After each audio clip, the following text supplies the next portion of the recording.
Okay. We back here shooting our shot again with Oversimplified. It's crazy. The last video I did, I put the mask over it and it went up green.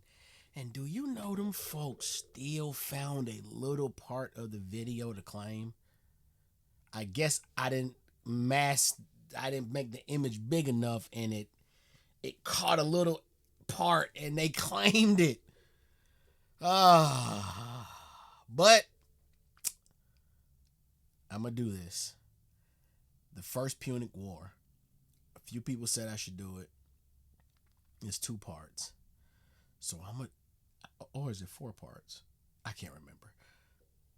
Let's jump right into this. This video is a long one, 27 minutes. So I'm going to try my best not to pause as much. But if it's good, then y'all know I'm pausing. Get over it. Let's get to it, man. The first Punic War, Oversimplified, Part 1. Let's rock. This video was made possible by NordVPN. Click the link below and get an exclusive deal with a huge discount and a 30-day money-back guarantee.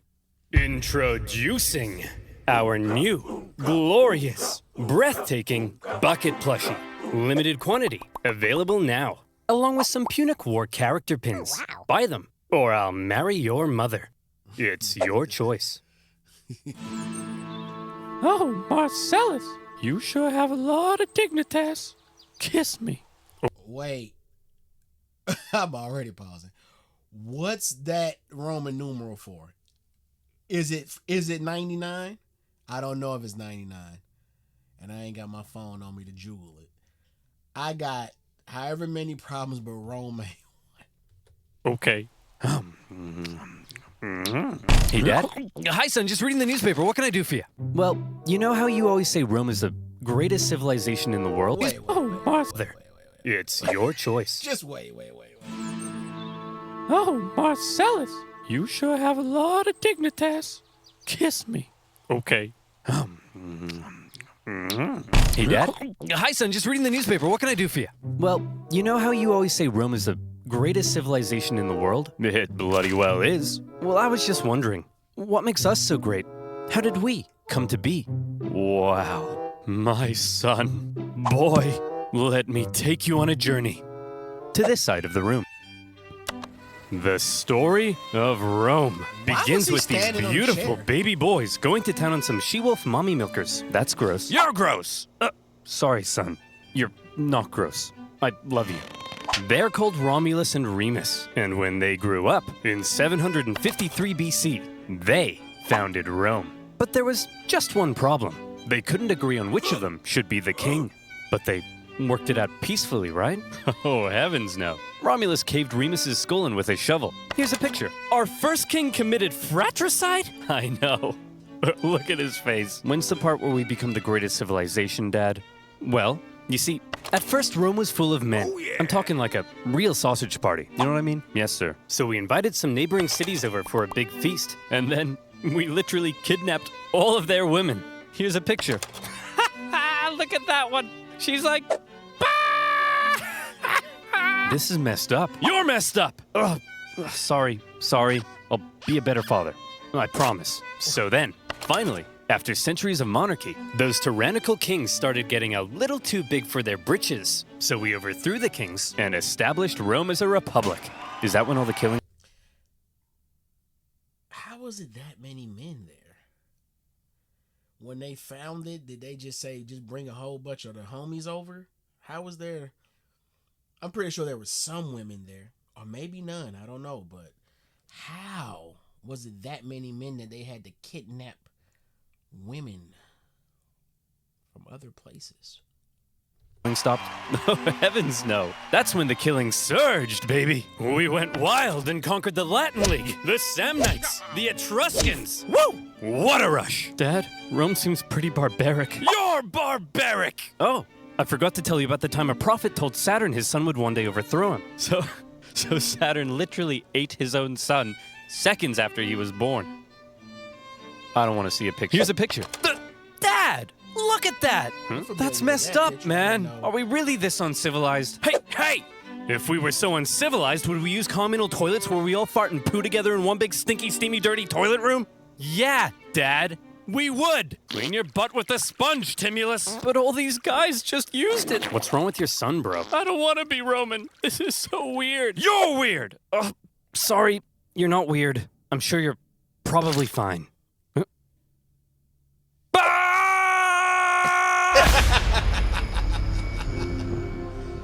Bruh. The Roman Republic, a nation that, since its foundation, had been stabbing necks all the way down the Italian peninsula. But this isn't the famous Roman Empire that ruled the known world. Not yet anyway. This is a relatively juvenile Rome, still just a regional power. In 264 BC, the big daddy of the Western Mediterranean was Carthage. Let's rewind a bit. Carthage was founded in 814 BC when some Phoenicians in Tyre had a mega surplus of goods and decided to export those goods across the Mediterranean. They became the dominant trading power in the region, and to support their growing trade network, the Phoenicians established a number of colonies, one of which was Carthage. Therefore, Carthage began its life as a Phoenician trade colony, and the Carthaginians were actually Phoenicians. Or, if you're a Latin-speaking Roman, they were Punic, hence the name of the video. Over the centuries, Carthage gradually expanded and became the region's base of power. Just like Rome, Carthage was a semi-democratic republic with its own senate and judiciary. But there were also some pretty hefty differences between the two. While Rome was big into farming and stabbing people in the neck, the Carthaginians, on the other hand, just like their Phoenician forefathers, had built their power through trade and navigating the waves. They went here and there, selling ivory tusks, gold, and slaves. And as a result, they were rolling in it. Whenever they weren't busy swimming around in their copious hoards of money, in their spare time, they also possibly enjoyed sacrificing their children to Baal, the god of... Let me just check my notes. Wait. Yes. Plant fertility. Oh boy, these figs aren't looking too hot. Maybe if I throw my son into a burning pit of fire, they'll grow. Have you tried watering them, Dad? There's no way they thought that was gonna work out long term. With no kids, you just ain't got no growing empire. Like what's happening here? There's no future with no children. What?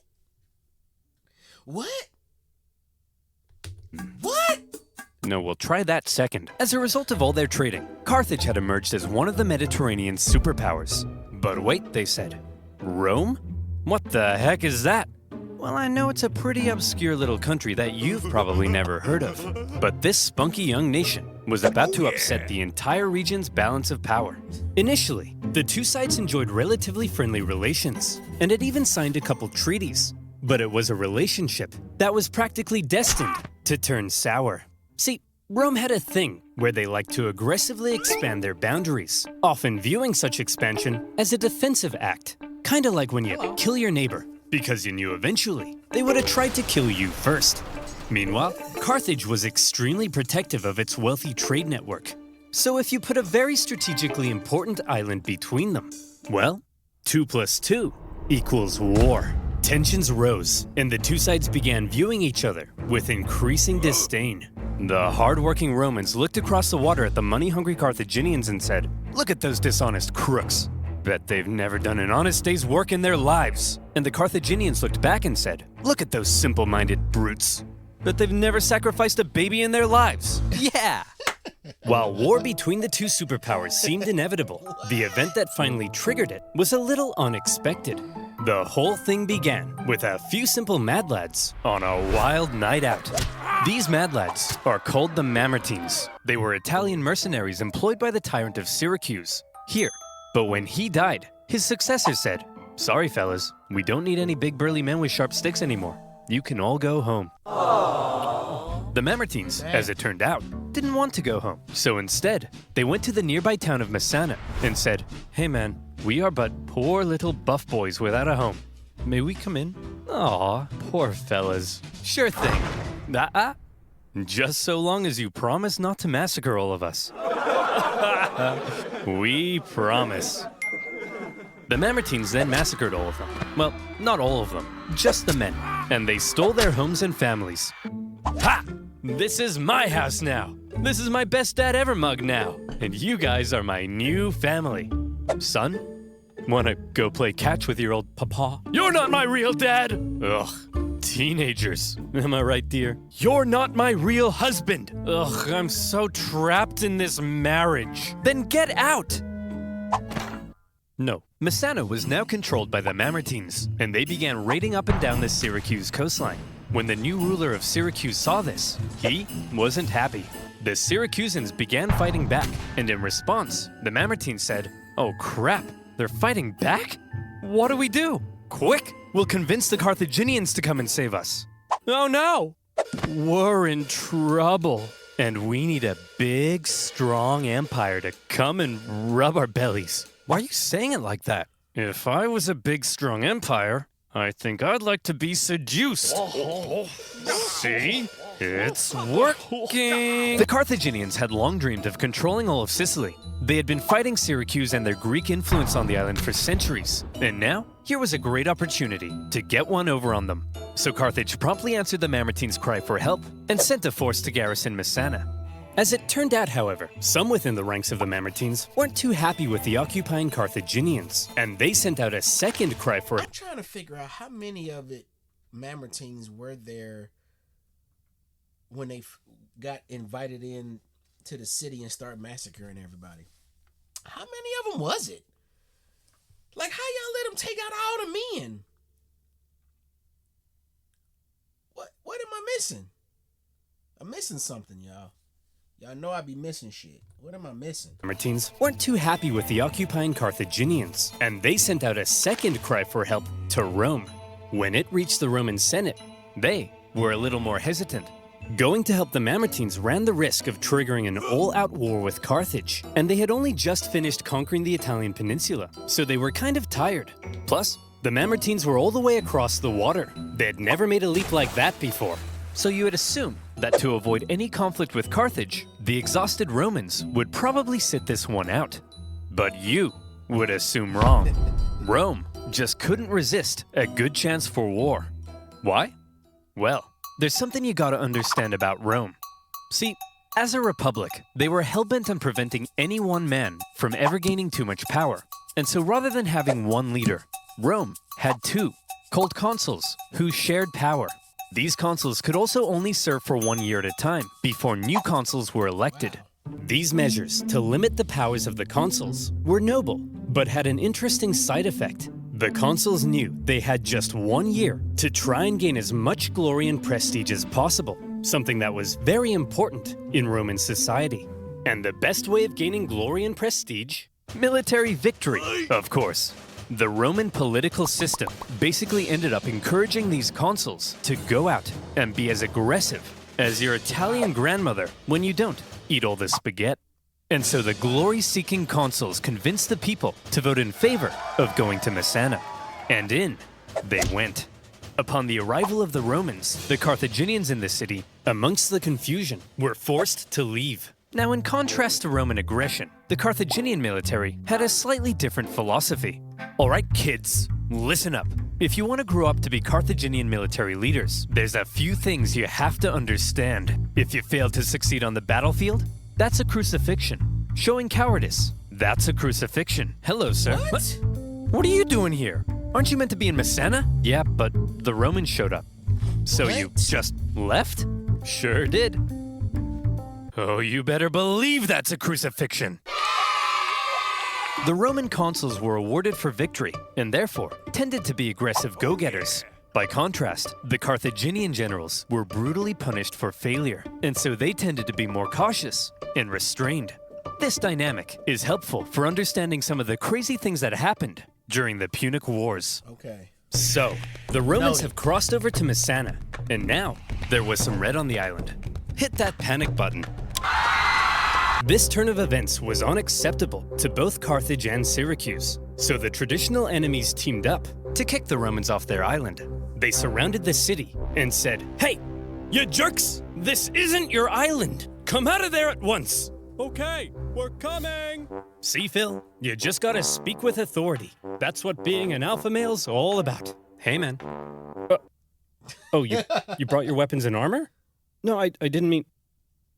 Oh, crap. Out the Roman legions came to engage the Carthaginians in battle, and they sent them packing. With the Battle of Messana, whether intended or not, by going to help the Mamertines, the two sides had just slipped into an all-out war. With the initial Roman victory, towns across Sicily, including Syracuse, began switching allegiance, because being a winner is more fun. But the Carthaginians weren't about to just give up that easily. In 262 BC, they began building up their forces at Agrigentum. So the Romans, being aggressive go-getters, aggressively go-got them. The Romans immediately laid siege, hoping to starve out the Carthaginian garrison. However, because this was the first time Rome had been fighting outside the Italian peninsula, across the water, they struggled to supply their forces, and before long, the Romans were as starving as the Carthaginians they were besieging. They had to forage for food, leaving them open to ambush. And when Carthaginian reinforcements arrived, creating a double siege, things got really bad. Everybody starved each other for months until nobody could take it anymore, and they all finally came out for battle, which Rome won. Here's the report from the recent siege at Agrigentum, sir. We killed 30,000 while only suffering 7,000 losses? That's amazing! We're the best! Yes, sir. What? Whoops, those are the wrong way around. What? We lost 30,000? We're the worst! But we won, right? Yes, sir. But we also got our asses kicked. Yes, sir. So are we the best or the worst? Yes, sir. The Romans won at Agrigentum because they were aggressive go-getters, and they now began eyeing up the possibility of conquering the entire island. But they also suffered very heavy losses, and it was clear they couldn't sustain a campaign if they couldn't supply their troops. Here's the issue. Sicily Was an island. Islands are surrounded by water. A strong navy would be vital for supplying troops and winning the war. Here was Carthage's navy, and here was Rome's. I think you can see the problem. Historians debate just how much naval experience Rome had at this point. Presumably, they must have had something to defend their shoreline. But whatever it was, it would have paled in comparison to the Carthaginian juggernaut. And so Rome had to figure out exactly what to do about all this water. Come on, men. We're not gonna let some pansy candy-ass water get in the way of our glorious victory against Carthage. Charge! Tell my kids I love them. We're gonna need a bigger boat. What's a boat?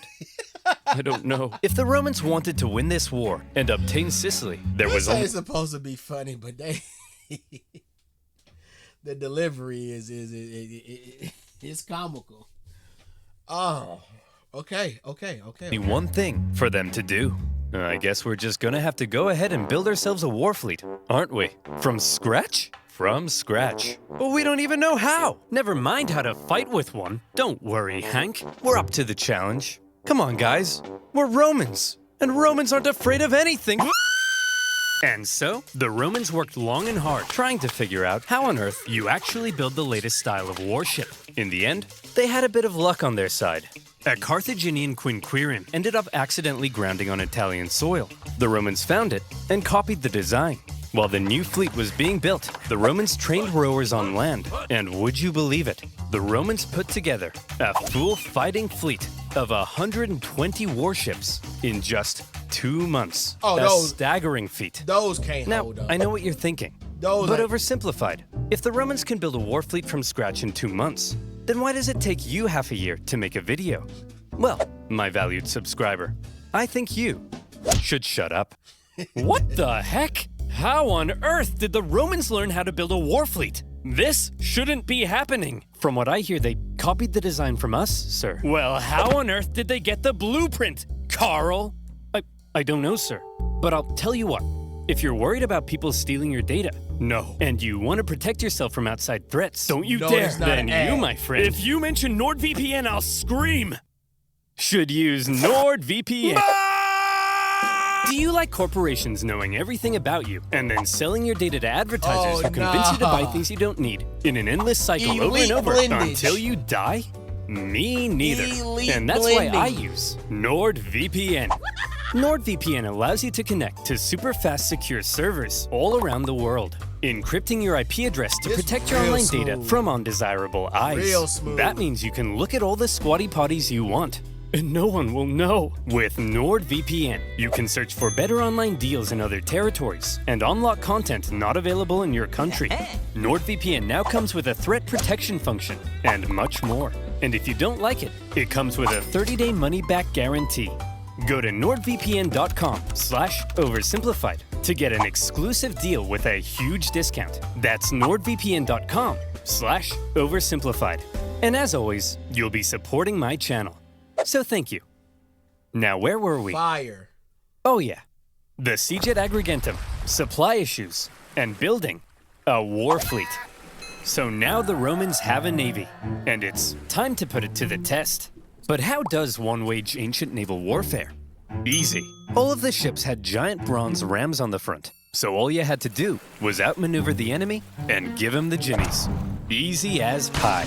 And so the aggressive Romans set out for some good old-fashioned jimmy giving.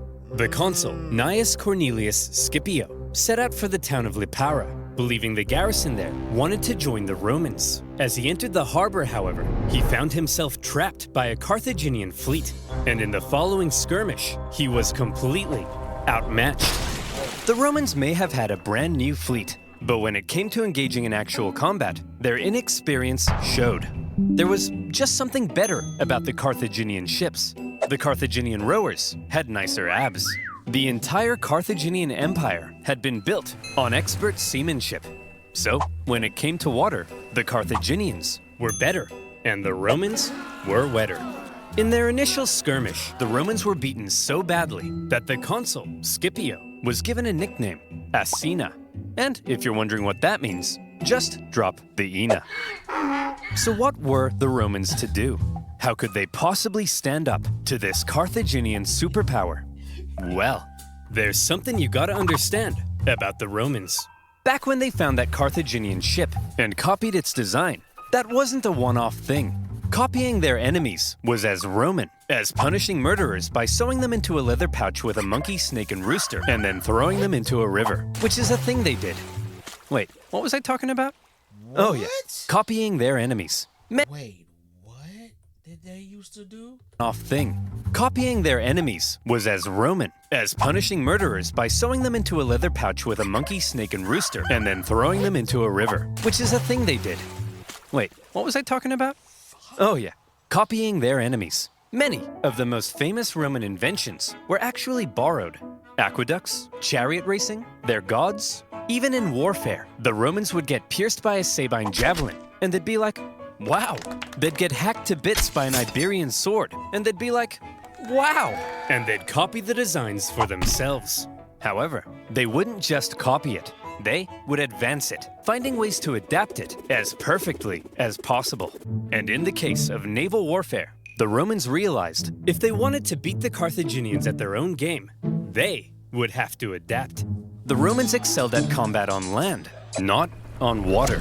But what if, they said, we could somehow turn a sea battle into a land battle? Sounds crazy, right? Well, they made a couple of tweaks to their warship, and look, here they come again. They must love getting their asses kicked. Sir? What's that toll thing sticking out of their ships? They really are idiots. Look at that thing. That'll make them blow over. I mean, look at... Bob! Bob! Get your camera out. Take a picture of it. I mean, how stupid can you be? Let's just add a big wooden tower to our ship that'll weigh us down and blow us over in the wind. I mean, what does that thing even do?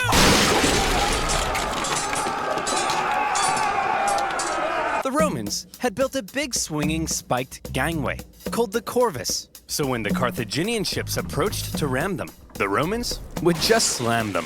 The Carthaginians tried going around. No problem. The corvus could swivel. Try going behind. Bruh. The Romans would huddle to the coastline. It was foolproof. Those big, sexy Carthaginian rowing muscles could flex all they want, but they were no match for the Roman mind. So ladies, you see, what really matters is what's on the inside. Please go out with me. And with that, the Romans, who had only just recently began dabbling in the art of naval combat, thanks to their ingenious corvus, had just managed to outclass the Mediterranean seafaring superpower. The Carthaginians were stunned, and the general in charge of the defeated Carthaginian fleet, well, you better believe that's a crucifixion. Dang. With That's their crazy. newfound control of the seas, the Romans Crucifying people is crazy. Like, in abundance. It sounded like they were doing it in abundance. That's crazy, man. the fiction. With their newfound control of the seas, the Romans could now more easily blockade coastal cities and supply their legions on land. Surely, the Romans were now free to unleash their aggression all over the island. Haha! Hey Carthaginians, what are you gonna do now that we're free to rampage across the island? We're gonna go inside these walls and close this gate. Oh, come on, guys. Stop messing around. Come out so we can kill you. No. Oh, come on. No. Oh, no. To counter the new Roman supremacy, the Carthaginians decided to engage in a defensive war of attrition, forcing the Romans to engage in siege after lengthy siege. The war in Sicily became a long, hard, back-and-forth slug. One by one, cities slowly fell as the Romans gained ground. Occasionally, the Carthaginians countered and even pushed them back, only for the Romans to rebound again. And whenever a city did finally fall, the Romans could delight in slaughtering the entire population and selling any survivors into slavery, which was pretty standard procedure at the time. In general, the campaign on land was progressing much slower than the Romans had hoped, and quite frankly, they were getting sick of it. So in 256 BC, they decided that something had to change. Hey everyone, my name's Marcus Attilius Regulus, and I'll be one of your consuls for this year. Look, as I'm sure you all know, Sicily's being a bit of a drag. Sure, I could go and spend my entire year as consul besieging one single city, but they'll never make a naked statue of me for that. So here's the new plan. I'm gonna skip Sicily entirely, take my army, and go right for the heart of Carthage itself. I'll slaughter the men, enslave all the women and children, and when I return, you'll all build 1,000 naked statues of me. Okay. That boy ambitious. Marcus, My boy got that a plan. women and children stuff, that seems pretty evil and barbaric. No, Jim, it's perfectly normal in the ancient world. Sometimes we even chop their pets in half. Okay, guys, looks like the Romans are coming straight for us this time. And what will they do when they get here? They'll kill us all. They'll massacre each and every last one of us. They may even chop our pets in half. That's barbaric! No, Rob, it's actually pretty normal for the time. We'd do the same to them. Who'll protect us? Funny you should ask, Mary. That's kind of why I called this meeting. Who will protect us? Protect our families, our homes, our children. You guys? Ha! Don't make me laugh. Why, you're just a bunch of stupid and weak farmers. What the hell? Simple-minded buffoons. Cowards. Fools. Damn. Rob here thinks enslaving women and children is barbaric. You're a snowflake, Rob. Yes, you are. The fact is, if the Romans manage to land on African soil, we're all gonna die. A terrifying, hideous, unspeakably painful death. Is that the end of that speech? Yes. The Carthaginians had to stop the Romans from ever landing in Africa because they believed that would be the end. So as the Romans were building an invasion fleet, the size of which the world had never seen before, the Carthaginians were preparing an even bigger one to stop them. And in 256 BC, as the Roman invasion fleet made its way south, the stage was set for a humongous battle that saw 680 warships, around 300,000 men, fighting to decide the course of the war. Bruh. To this day, 300,000 men on boats. I can imagine what that looks like. 350 ships on one side, 330 on the other side. What's that? 680? I believe so. Yeah, 680 ships. Bruh. On the water, just shooting at each other. 300 racks of people. Bro, that's crazy, man. For a humongous battle that saw 680 warships, around 300,000 men, fighting to decide the course of the war. To this day, the Battle of Cape Agnomus remains possibly the largest naval battle in human history, all the way back in ancient times. So the next time your granddad tells you about the time he sank a Japanese aircraft carrier, kick him in the nuts. The Romans had a lot riding on this battle. They weren't just sending their warships, but transports as well, full of supplies and horses for their invasion of Africa. They therefore formed a protective wedge-like formation to punch through the long, thin Carthaginian line. The Carthaginian generals, however, desperate to prevent the Romans from reaching Africa, had a plan of their own. As the Roman fleet approached, the Carthaginian center feigned a retreat, luring the Romans in so their outstretched flanks could envelop them and get around the Roman corvus. A clever plan. But with such a huge battle and so many ships crowded together, the Carthaginians struggled to maneuver as hoped. And in the chaos, 3 separate battles emerged across the huge battle space. With the number of ships limiting their ability to maneuver, the Carthaginians became sitting ducks, and all the Romans had to do was start swinging. The Roman center came out on top, and were then able to turn around and rescue their pinned down flanks. The Battle of Cape Agnomus was a Roman victory.